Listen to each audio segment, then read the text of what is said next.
Welcome to the Great Detectives of Old Time Radio. From Boise, Idaho, this is your host, Adam Graham. If you have a comment, email it to me, box13@greatdetectives.net. Follow us on Twitter at Radio Detectives and become one of our friends on Facebook, facebook.com/Radio Detectives. Well, before we do get started, I want to encourage you as you make your travel plans, remember JohnnyDollarAir.com.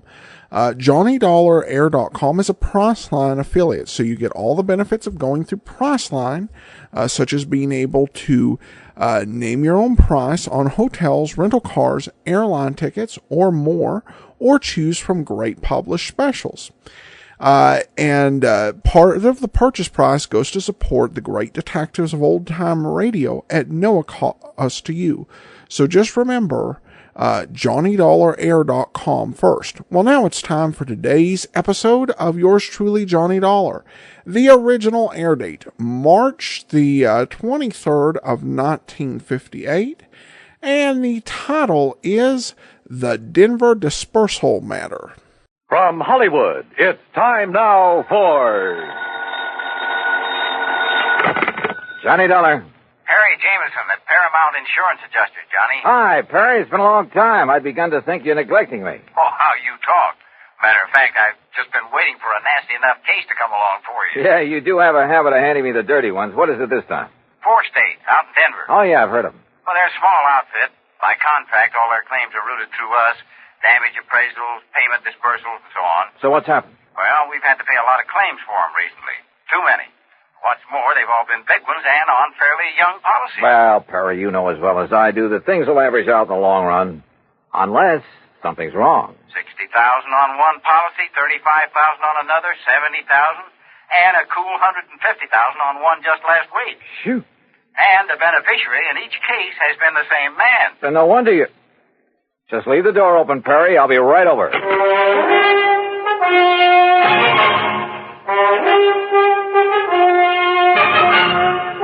Bob Bailey in the exciting adventures of the man with the action-packed expense account. America's fabulous freelance insurance investigator. Yours truly, Johnny Dollar.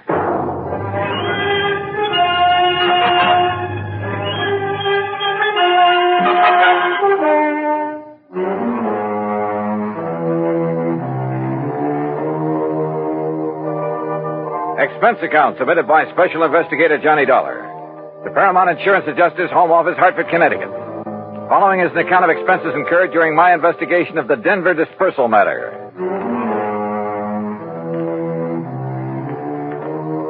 Expense account item 1, $1.10 for the cab that took me over to Perry Jameson's office at Paramount. True to form, the door was wide open for me. I kind of thought this thing might get you down here in a hurry, Johnny. Sit down. Yeah, thanks. And I took the liberty of calling TWA and getting you a seat on the plane to Denver. Good idea. When? Well, there's one leaving New York at 6 p.m. Okay. And I'll get you into Denver about, 10:30 Mountain Time. Uh-huh. Think you can make it? Sure. Charge your expenses to us. That's the deal we have with 4 states. All right. And the man to see out there, it's almost a one-man outfit, his name is William Whitney. Got it. Now, look, Perry, I've been thinking on the way over here. Woo, wonders will never cease. Thanks, pal, but how well do you know this man, Whitney? Well, maybe he's in cahoots with this big beneficiary, this Don Ricardo? Is that his name? Yeah. Such things have happened. No, Johnny, you're wrong. Poor old Willie Whitney's a mild, timid milquetoast. His wife, an ex-chorus girl who probably thought he had money. Well, you can be sure she's the one who wears the pants in the family. Well, Willie would cringe at the thought of hurting a fly. Well, it was an idea. I don't blame you, but no, forget it. Well, what makes you so sure something's wrong? Well, I didn't say I was, but $215,000 to one beneficiary in a period of only 3 months. Well, I just want to be sure it's okay. And I called you in because I am willing to pay to make sure. No, don't worry, Perry. You will.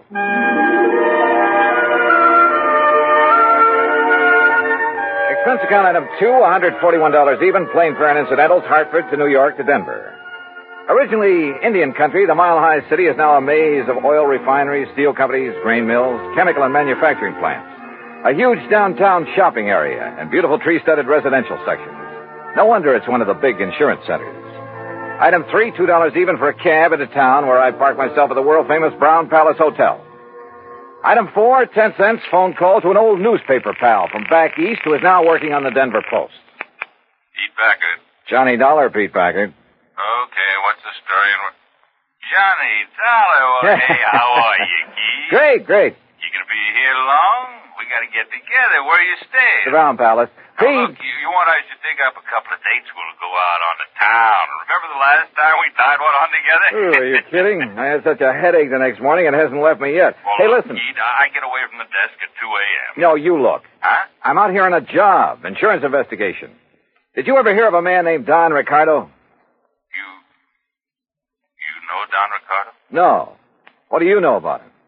Well, they say, now mind you, I don't know for sure, Keith, but don't forget I did a hitch on the Chicago Sun-Times a few years back. What's that got to do with Don Ricardo? It was back in the days of the Capone mob. Oh. And Don Ricardo, well, mind you, nobody was ever able to pin anything on him. Yeah, I see what you mean. Where does he live, Pete? 20, 30 miles east, the other side of Golden, a little place called Millville. Uh-huh. Now, mind you, Keith, I don't want to really say anything against him. I mean, if I don't seem to be really telling you anything about him... Pete, well, I think you've told me plenty. Well, now listen, Keith. Thanks, and I'll be talking to you. It was late, and I was tired, but I went downstairs to the cocktail bar, and with the help of a big fat tip for a nightcap, got some more lowdown on Don Ricardo. The bartender talked plenty. Yeah, it seems Ricardo was living the life of Riley in the little town of Millville. Lovely home, expensive cars, threw a lot of big, gaudy parties. And always for people from out of town, mostly Chicago or Miami Beach. Yeah, the bartender talked plenty. Until he spotted a lean, well-dressed, rather too well-dressed man sitting alone at one of the tables watching him. A man who'd somehow forgotten to take off the light gray hat that shaded his features and slightly narrowed eyes. The bartender clammed up. I paid for my drink, that's item 5, and was conscious of being watched closely as I casually sauntered out and took the elevator up to my room. First thing in the morning, I looked up the address of 4 State. Instead of the striking new mile-high center as I'd expected, it was a dingy old office building on South Broadway. William Whitney looked a little old and dingy himself. Johnny Dollar? The special investigation? That's right, Mr. Whitney. Oh, well, sit down, won't you? All right, thanks. Just here on a visit?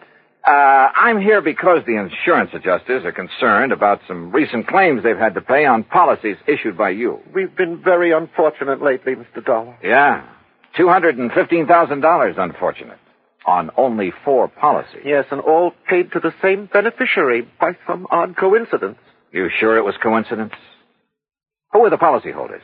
By some old miners living over near Golden. Old miners insuring for those amounts? Yes, sir. They were all able to pay the premium. Give me their names. Yes, sir. Unless I'm cockeyed, there's something wrong with this whole thing, and I intend to find out what it is.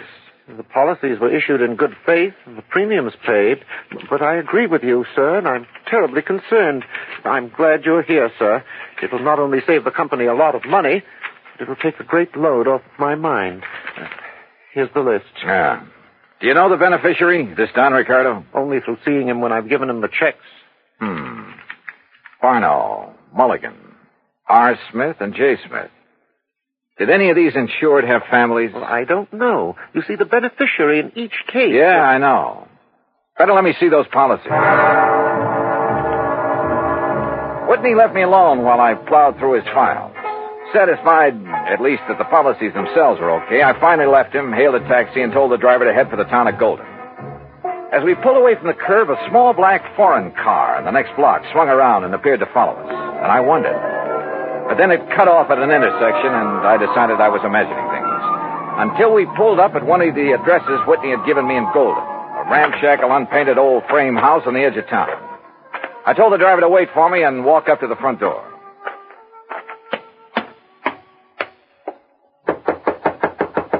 It looks to me like that house is empty, mister. You sure you give me the right address? Yeah, this is the address, all right. But I guess that... Huh? Hey, that door open by itself? I don't know. Hello? Hello? Anybody? No! Mister!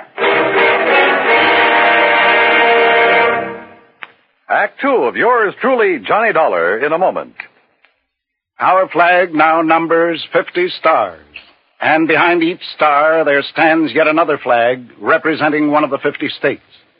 Vermont's state flag, in its early form, imitated our national flag, uniquely bearing 17 stripes and 17 stars, with only the inscribed word Vermont to distinguish it. The good people of Vermont assumed, as did our national government, that stripes as well as stars would be added as each new state entered the Union.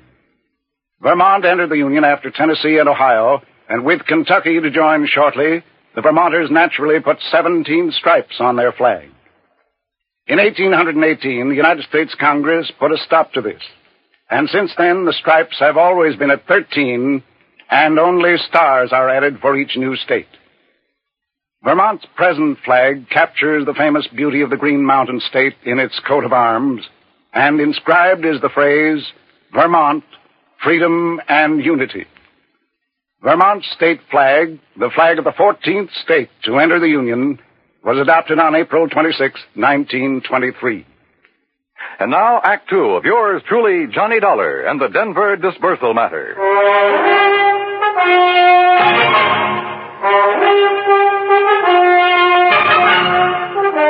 The old house at the edge of Golden, Colorado looked empty, but I knocked anyway.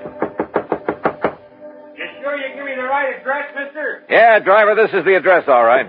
But I guess that... Huh? Hey, that door open by itself? I don't know. Hello? Hello? Anybody? Oh! Mister!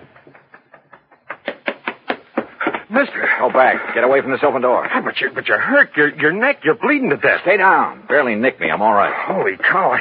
I thought you was a goner. Here, let me help you. You'll need help if you don't stay out of his line of fire. Well, who was it? You see anybody? Hey, listen. Yeah, that's a car pulling away from the back. Get a look at it. Well? I can't tell. That dusty side road back there. Looks like a little one, though. Foreign car? Too far away now. I can't tell. But it's black. All right, come on. We're getting back into your cab. Yeah, I'll get you to a doctor. No, I'm okay. You know where Millville is? Sure, a few miles east. It's an old mining... Come on. You know where Don Ricardo lives? For sure, You want to go there? Does he own a small black foreign car? Yeah, real expensive job. I've seen him in town. But, mister, Come on, because I'll lay odds he's the one who fired those shots. You mind if I drop you off a few blocks away from his place?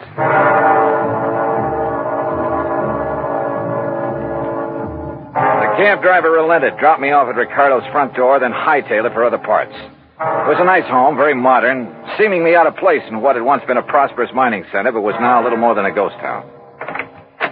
Yes? Mr. Ricardo? That's right. Who are you? I think you know, but I'll tell you anyhow. I'm Johnny Dollar, insurance investigator. Oh, come in, Mr. Dollar. We can sit in the den. Would you like a drink? No, thanks. What happened to your neck there? It's been bleeding. I will get to that later. I've been rather expecting someone like you to call in view of my good fortune in insurance money lately. Sit down. You sure you wouldn't like a drink? Tell me one thing. Yes. Who paid the premiums on those 4 policies that netted you a couple of $100,000?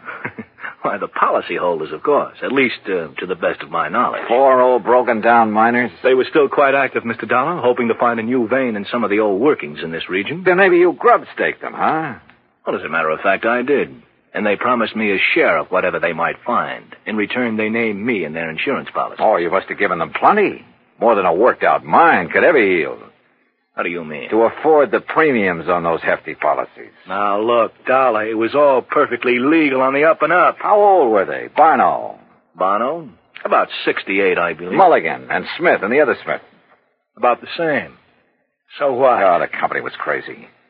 How did they die, Ricardo? By some strange coincidence, the poor old fellows all went the same way. Accidents there in the mine they were working. Did the police investigate those accidents? I imagine so. Now, look, Ricardo, as you know very well, I was shot at a few minutes ago. Shot at? At a little isolated house on the edge of Golden. You were a lousy shot. Now, look here. Also, you should have known better than to park that little foreign job of yours in the driveway, at least without washing it down. What are you talking about? That kind of purplish dust it's covered with. Dust? Yeah, I'm talking about the side road back of that house where you tried to plug me. Well? Okay, Dollar. Maybe you're right about the whole thing. So what if I did try to knock you off? Oh, you admit it, huh? Yeah, why not? But since I didn't kill you then... Oh, no, you're not.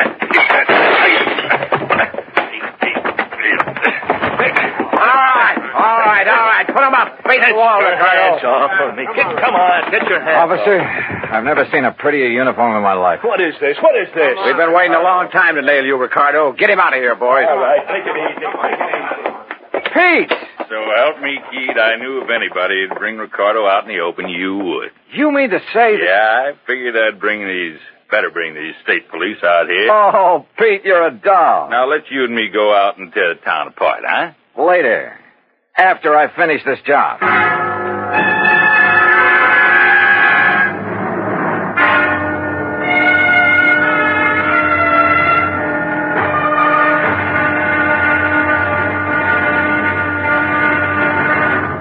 Act 3 of yours truly, Johnny Dollar, in a moment. Over 150 years ago, the Swiss poet Henri Amiel wrote, "Heroism is the brilliant triumph of the soul over fear. Heroism is the dazzling and glorious concentration of courage." During the Korean campaign, Corporal Ronald Rosser was attached to the heavy mortar company of the 38th Infantry, 2nd Division, United States Army. Rosser, a veteran of World War II, rejoined the Army and shipped to Korea when he heard that his brother had fallen in the winter assault of the Chinese Communists. One day, Rosser's company moved into enemy territory. At the time, the corporal was a forward observer and carried a radio. Suddenly, in the midst of an enemy attack, Rosser handed his radio to a buddy, slipped the safety off his carbine, and filled his shirt with hand grenades. He charged at the enemy through fierce mortar and artillery fire, shooting from the hip. Straddling a bunker, he riddled its occupants. Still advancing, he accounted for 2 more of the enemy, shooting one through the head and clubbing another to death. Continuing his one-man charge, he jumped into a trench full of enemy soldiers, opened fire, and forced his way relentlessly down the length of the trench, killing right and left with grenades and carbine fire. Out of ammunition, he returned to his company, where he replenished his supply. Then he charged the enemy again and again. Finally, he returned to his own area, and taking the radio back from his friend, he moved out with his company. Corporal Ronald Rosser was awarded the Medal of Honor for his action. Action which had shown the enemy that his personal code of conduct wouldn't let them push around either his kid brother or his country. And now, Act 3 of yours truly, Johnny Dollar, and the Denver disbursal matter. It took hours, even with Pete Packard's help, and he finally had to go back to his job at the Denver Post. But there in Don Ricardo's house, carefully hidden away under a drawer lining and a sideboard, I found what I was looking for, a handful of canceled checks. It was well after dark when I appropriated one of Ricardo's fancy cars and drove back to Denver, to a little house in the south end of town, not far from the office of 4 State Insurance Company. As I pulled to a stop, a big fancy truck nearly sideswiped me. Good. It covered the sound of my stopping there. As unobtrusively as possible, I walked up to the front door of the place. Even above the sound of passing traffic, I could hear voices, loud ones, coming from somewhere in the rear of the building. Cautiously, I edged my way around the side to where I could see the lighted window of a bedroom. All right, I hate you. Only why don't you tell me why? Stop asking questions. Get the things back. Make sure it's only enough to put in the car. We're traveling light and fast. All right, Willie. All right already. Boy, you're bossier than Don ever was when you want to be. Forget Don Ricardo and collect your stuff. If it wasn't for me, you'd still be working in one of his nightclubs in Chicago. Lucky you never talked this way down to that insurance office of Oh, yours. stop that. I thought we was going to stay in Denver until you made a lot of dough at the insurance racket, huh? I left this happy domestic scene to walk slowly back to the front door. Yep. My original hunch at the office in Hartford had been right. What's that? Somebody at the front door.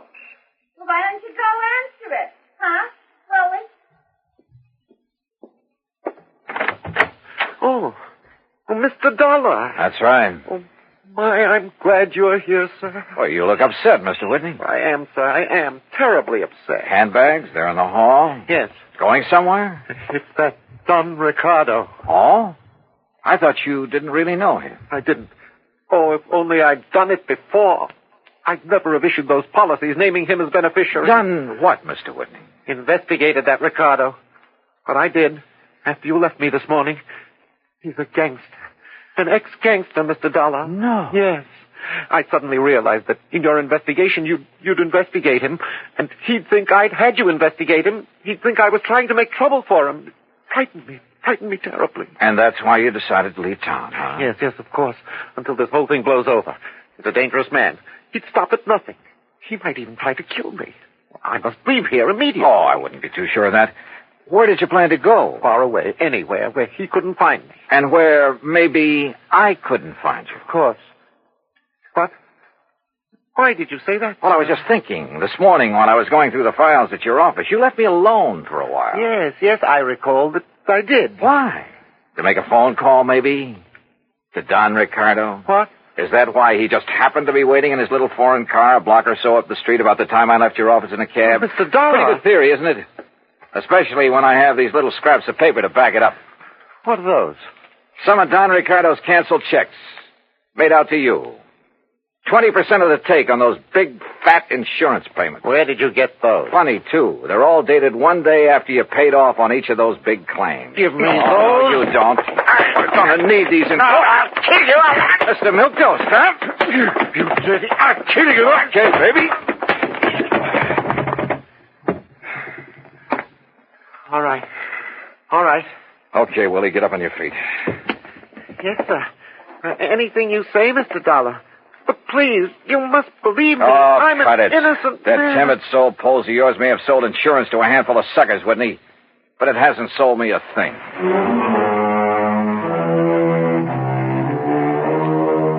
Oh, I suppose you find them in every trade. That still doesn't justify their even being alive, though.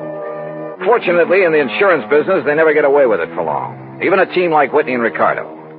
I wonder if they're sharing the same cell. Expense account, item 6, $10 to the doctor who sewed up my neck. Item 7, $84 for a night on the town with Pete Packard. Strangely enough, I still have a bit of a headache from it. Expense account total, including a little gift to that taxi driver, incidentals and transportation back to Hartford, $391.80. Yours truly, Johnny Dollar.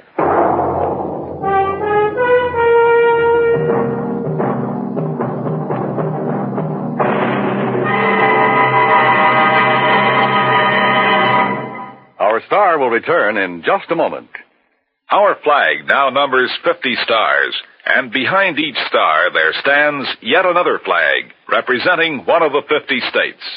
Idaho's state flag depicts the prime industrial pursuit of its citizens, mining. Balanced against this image is a female figure combining the virtues of the goddess of liberty, for she carries the spear and cap of liberty, and the goddess of justice, represented by the scales in her hand. A bright, shining star in the heavens is an indication that Idaho has joined the nation. Overall is the motto, Esto Perpetua, may she endure forever. Idaho's state flag, the flag of the 43rd state to enter the Union, was adopted on March 12, 1907. Now, here is our star to tell you about next week's story. Next week, a killer's list. That's right, a list of victims. And guess who's on it? Join us, won't you? Yours truly, Johnny Dollar.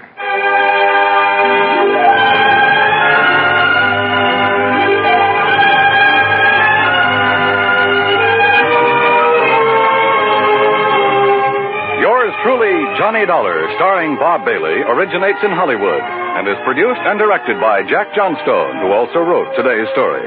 Heard in our cast were Virginia Gregg, Forrest Lewis, Barney Phillips, Edgar Beria, Frank Gerstle, and Peter Leeds.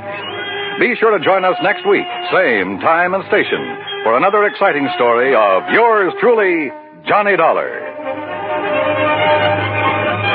This is Dan Cubberly speaking.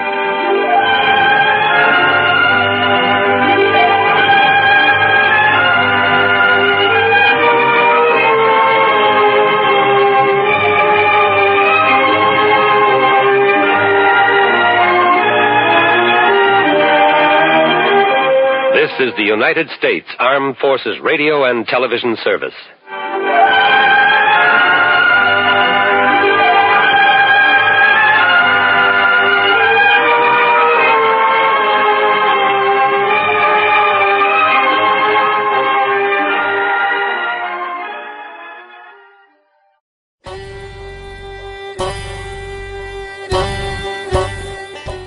Peter Rhines with OTRWesterns.com, where we stream live old-time radio westerns 24 hours a day, 7 days a week, with a special twist. You select the tracks that get to be played. We've got 1,000 different episodes from shows like Gunsmoke, Tales of the Texas Rangers, Escape, Gene Autry, and many more. Come check us out at OTRWesterns.com/live. Again, that's OTRWesterns.com/live. You're listening to The Great Detectives of Old Time Radio with Adam Graham, and now let's get back into the show.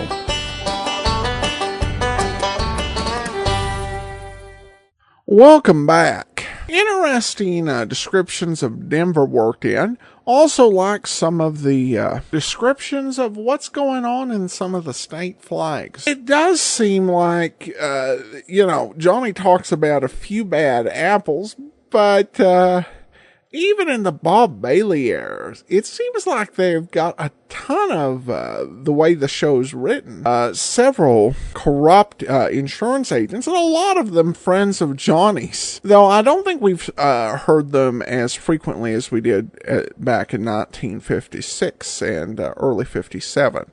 All right, listener comments and feedback now. James emails in. I really want to thank you for all this work. I remember my grandfather talking about these shows, but never heard them myself. I laugh at how racist some of them are. In particular, the Johnny Dollar episode where the assistant was pretty much tried and convicted due to his Soviet last name. Well, James, thanks for the comment, but I want to talk about the point race in the Wayward Moth matter. Now, I hope I'm not stepping on a joke here, and if I am, I truly apologize. But sometimes things are referred to racist that really aren't racist, and the Wayward Moth matter is definitely not a racist story. It is true that the assistant was under heavy suspicion. Now, it wasn't just because of his last name. It was because of his last name, plus he had worked against the United States back during World War II.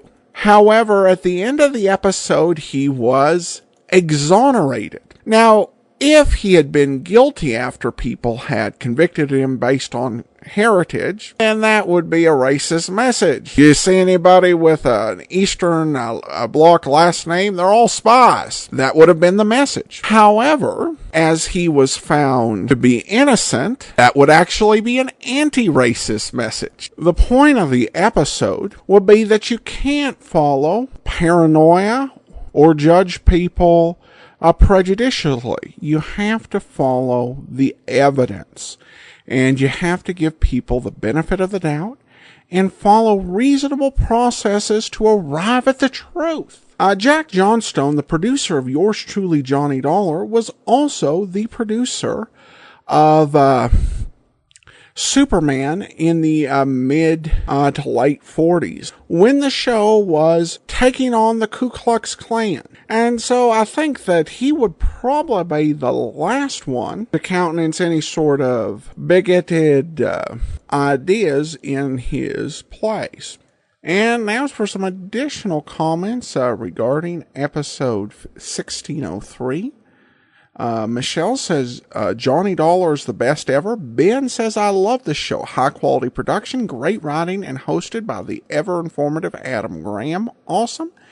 And Doris says, I love his voice. Assume that refers to Bob Bailey. But at any rate, that will do it for today. We will be back tomorrow with Dragnet. Next Friday, join us for another episode of Yours Truly, Johnny Dollar. In the meantime, send your comments to box13@greatdetectives.net. Follow us on Twitter at Radio Detectives and become one of our